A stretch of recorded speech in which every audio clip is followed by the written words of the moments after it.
नमस्कारम नमस्कारम नमस्कारम dear students, आपके लिए सामने एक सवाल लेकर आए हैं जो आपको सॉल्यूशन देखना है। स्टैटिस्टिक्स का क्वेश्चन है और बहुत अच्छे से जेईई एडवांस के ऊपर पहली बार पूछा गया था 2024 में।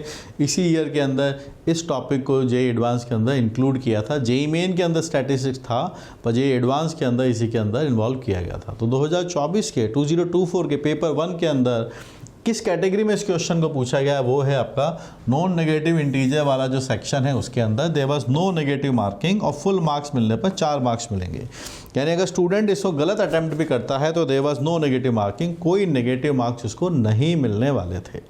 अब पूरे इंडिया में जब ये सवाल आया 2024 में तो जितने भी जेईई एडवांस के स्टूडेंट्स थे उनका इसके ऊपर क्या बिहेवियर था आइए देखते और आप सरप्राइज हो जाएंगे। जो टॉपिक जेईई मेन का था जेईई एडवांस के अंदर जब वो इंक्लूड हुआ तो आप शॉक हो जाएंगे इसको देखकर कि सिर्फ जितने बच्चे जेईई एडवांस का पेपर सॉल्व करते हैं उसके बच्चे अच्छे सवाल जिन्होंने प्रोबेबिलिटी के सवाल सॉल्व किए इस साल के अंदर आप देखेंगे सरप्राइज होकर 1% से भी कम बच्चे थे जिनका ये क्वेश्चन सही हुआ। 0.89 मतलब 1% बच्चे का भी ये सवाल सही नहीं हुआ था। 65% स्टूडेंट्स का ये सवाल गलत हुआ था। 34% तो पता नहीं किस खुमारी में जी रहे थे जब नेगेटिव मार्किंग थी ही नहीं। बेटा अटेम्प्ट तो करते, कम से कम इंस्ट्रक्शन तो पढ़ के जाते।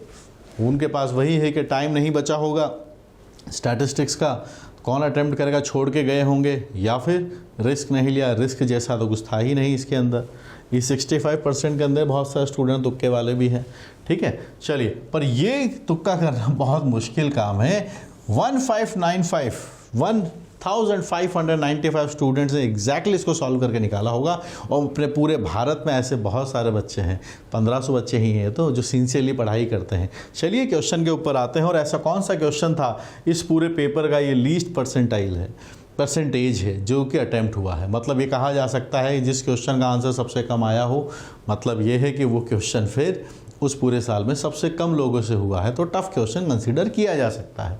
सवाल है यहाँ पर x एक रैंडम वेरिएबल है, px है, प्रोबेबिलिटी के साथ मिक्सिंग है, वैल्यू ऑफ x सपोज। ये प्रोबेबिलिटी डिस्ट्रीब्यूशन की कहानी है मिक्सिंग विद स्टैटिस्टिक्स। बहुत फ्रिक्वेंटली और एक नया टॉपिक हम जेईई एडवांस के हिसाब से सोच सकते हैं पर मेंस के ऊपर इसके ऊपर सवाल आते रहे हैं।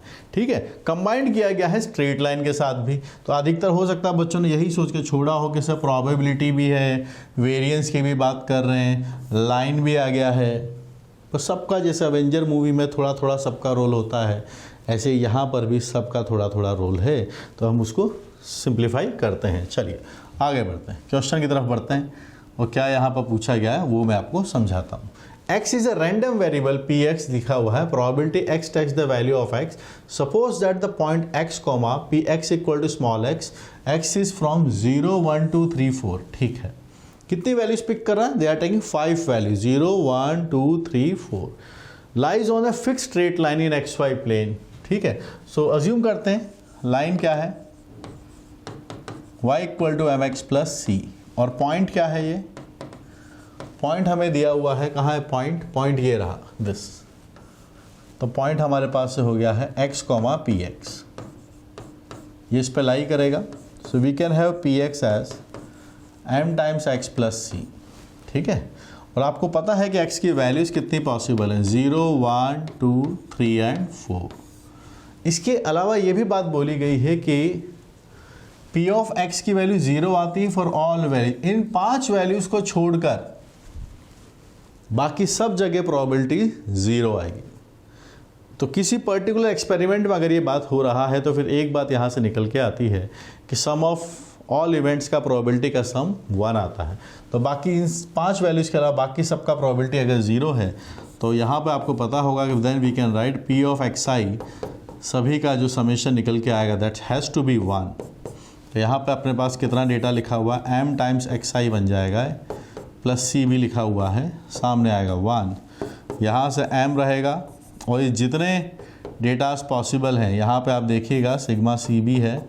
कितने डेटास हैं? 5 है, तो 5 बार ये समेशन होगा। यहाँ पर m है, 0 है, 1 है, 2 है, 3 है, 4 है, और ये 5 बार आएगा, this will become 5c times 1। And how much we are getting? 4 plus 3 7 7 2 9 और 1, we are getting 10m plus 5c is equal to 1. So the behavior we are getting is 2m plus C is 1/5।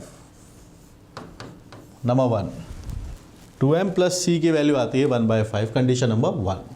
ये result हमारे पास आ गया। फिर बाकी हमें mean दिया हुआ है। मीन आपको याद है कैसे निकलता है? Sigma p of xi into xi divided by sigma pi, p of xi। ये मीन की वैल्यू होती है और mean data is given to us. The mean is 5/2। तो अब आप समझिए थोड़ा सा डेटा यहाँ पर फिर से। नीचे वाला डेटा तो 1 है, ऊपर वाला डेटा अगर हम बनाने जाएंगे ये बनेगा m times m of xi plus C into xi, और ये i की वैल्यू जो भी है अपने वहाँ से देखेंगे। डिवाइड वाला डेटा 1 है और यहाँ पर है 5/2। आइए बिहेवियर ऑब्जर्व करते हैं। m यहाँ पर आता है, सिग्मा है, x का स्क्वायर बन जाएगा, c बाहर आएगा और सिग्मा xi यहाँ पर बनेगा, दैट इज 5/2। अब आप बताइए क्या डेटा बनेगा? xi का स्क्वायर है मतलब क्या? हर डेटा का स्क्वायर करके ऐड करना है। कितने डेटा हैं? 0, 1, 4, 9, 16। c कितना है? 0, 1, 2, 3, 4। सामने कितना है? 5/2। सामने कितना है? 5/2। तो यहाँ से हम डेटा बनाते हैं, सिंप्लीफाई करके देखते हैं क्या डेटा बनता है। 16 plus 9 is 25, 25 and 5 is 30। Second is 30m plus how much? यहाँ से आएगा आपके पास है 10m, 10c is equal to 5/2। ठीक है, सिंप्लीफाई करते हैं। फर्स्ट इक्वेशन हमें पता है तो यहाँ से आप डिवाइड कर सकते हैं। 10 कॉमन ले लीजिए, जो 3m प्लस c का वैल्यू 10 अगर डिवाइड में जाएगा आपके पास है तो 1/4 बनता है। This is condition number 2। This is condition number 2। अब दोनों को हम सॉल्व करके डेटास निकाल सकते हैं। ठीक है, अभी क्वेश्चन खत्म नहीं हुआ, इसीलिए लेस देन 1% स्टूडेंट्स ने इसको सॉल्व किया। आपने देखा लेस देन 1% स्टूडेंट्स है ना। एग्जाम में टाइम भी एक फैक्टर है। चलिए, तो यहाँ से अगर हम दोनों को सॉल्व करने की बात करते हैं तो हमारे पास से पहली इक्वेशन है 2m प्लस सी की वैल्यू आई थी कितनी?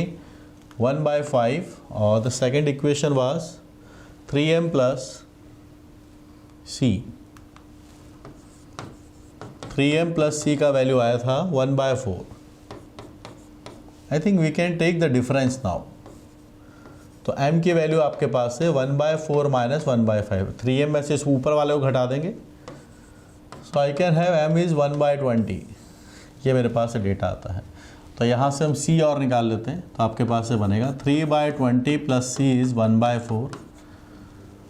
So the value of c is 1/4 minus 3/20। 20 आपके पास से आ गया है, 5 माइनस 3 है 1/10। So guys we got the c also 1/10। m आ गया है, c आ गया है। क्वेश्चन फिर से पढ़ते हैं क्या पूछा जा रहा है। फर्स्ट लाइन रैंडम वेरिएबल है px denote the probability x से suppose that this is lie on the fix line, this is done, this is done. Mean बता दिया। वेरिएंस हमको निकाल के दिखाना है। वेरिएंस जो है that is given as alpha. Variance हमको गिवन है वो अल्फा है। फिर पूछा है कि 24 टाइम्स अल्फा कितना बनेगा। आइए वेरिएंस की कैलकुलेशन करते हैं। सबसे पहले वेरिएंस का फॉर्मूला लगा देते हैं। p ऑफ xi आता है, xi का स्क्वायर आता है, सिग्मा आता है p ऑफ xi। तो कुछ पार्ट तो इसका मैकेनिकली है और माइनस आता है, आपको पता हो तो मीन का स्क्वायर यहाँ पे आता है। मीन का स्क्वायर यहाँ से निकल के आता है। तो चलिए इस डेटा को बनाते हैं थोड़ा सा।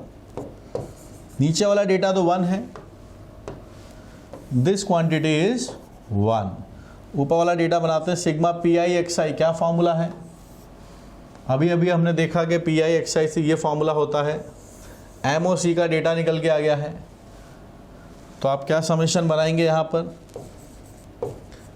M X I plus C multiply by X I का स्क्वायर डिवाइडेड बाय 1। मीन कितना था इसका, ये देखिए, mean was 5/2। So we are having 5/2 whole square and that's the value of alpha. Variance का डेटा दिया हुआ है अल्फा के बराबर। समझ पा रहे हैं आप लोग सब बातों को? ठीक है, तो आइए सॉल्व करते हैं फिर।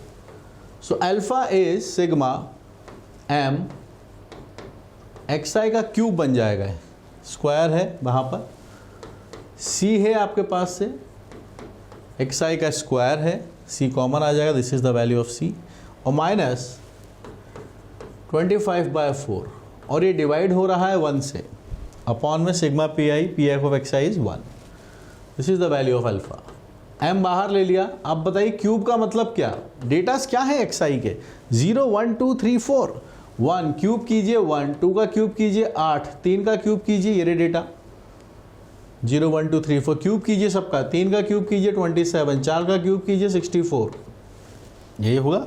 1 का क्यूब 1, 2 का क्यूब 8, 3 का क्यूब 27, 4 का क्यूब 64, प्लस सी स्क्वायर करना है, 0 1 2 का 4, 3 का 9 और 4 का 16, इतना बनेगा, और माइनस है 25/4। इसके अंदर एम ओ सी की वैल्यूज हमारे पास जो आई है वी विल बैक सब्स्टिट्यूटेड, तो आपके पास अल्फा आता है, एम की वैल्यू है 1/20, ये डेटा हम निकाल लेंगे यहाँ से, तो बताइएगा कितना बनेगा। यहाँ पर 9 है, 9 यहाँ पर रखोगे, 36 से 36 करते 100 आ जाता है यहाँ से, 100, एंड इट इज सी की वैल्यू कितनी थी, C is 1/10, and we are having this as 25 and 5 is 30 minus 25/4. Okay, let's see. This is 5 plus 3 minus 25/4. So it is 8 minus 25/4. So alpha is coming as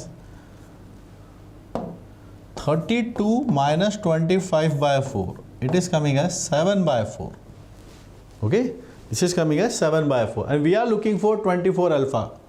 24 alpha को हम data निकाल देते हैं, तो 24 alpha is 24 into 7/4, so we are getting this as 6 into 7, 42 as an answer final guys, 42, we are getting 42 as an answer, ठीक है, तो इसका आंसर आया 42। तो आपने देखा इस क्वेश्चन को सिर्फ लेस देन 1% स्टूडेंट्स ने उस ईयर के अंदर ट्राई किया था। तो अब ऐसी के लिए हमें चाहिए, ऐसी परफॉर्मेंस के लिए हमको चाहिए होता है प्रैक्टिस, और प्रैक्टिस के लिए चाहिए होता है रिसोर्सेज जो प्रूवन हो, और प्रूवन के लिए डिपेंड करता है किसने उसको डेवलप किया है। So I am teaching mathematics from past, आप मान सकते हैं 18 साल से पढ़ा रहा हूँ, और मैंने खुद ने जेई दिया था 2003 के अंदर, 2003 के अंदर है ना, 2003 2003 के अंदर जब इंडिया का वर्ल्ड कप था। तो काफ़ी टाइम से मैथमेटिक्स को जानता हूँ, and these are the books जो आपको काफ़ी हेल्प करेंगी इस मटेरियल तक सॉल्व करने के लिए, इस एक्सपर्टीज़ को डेवलप करने के लिए। एंड ऑल सेक्शन मैथमेटिक्स के जितने भी सबके बुक्स आपके लिए अवेलेबल है, चाहे अलजेब्रा हो, कोऑर्डिनेट हो, ट्रिग्नोमेट्री हो, वेक्टर 3D हो, कोऑर्डिनेट ज्योमेट्री हो, और प्रीवियस ईयर क्वेश्चंस भी हो, ये available near by your stores है ना, और अमेजन फ्लिपकार्ट पे अवेलेबल है। और मुझसे डायरेक्टली पढ़ने के लिए मैथमेटिक्स अगर आपको परेशान कर रही है तो you can always come and download the app Uplift JEE. Okay guys, see you, मिलते हैं, और ऐसे ही पढ़ते रहिए, और we are always available to uplift your JEE preparation. Thank you so much.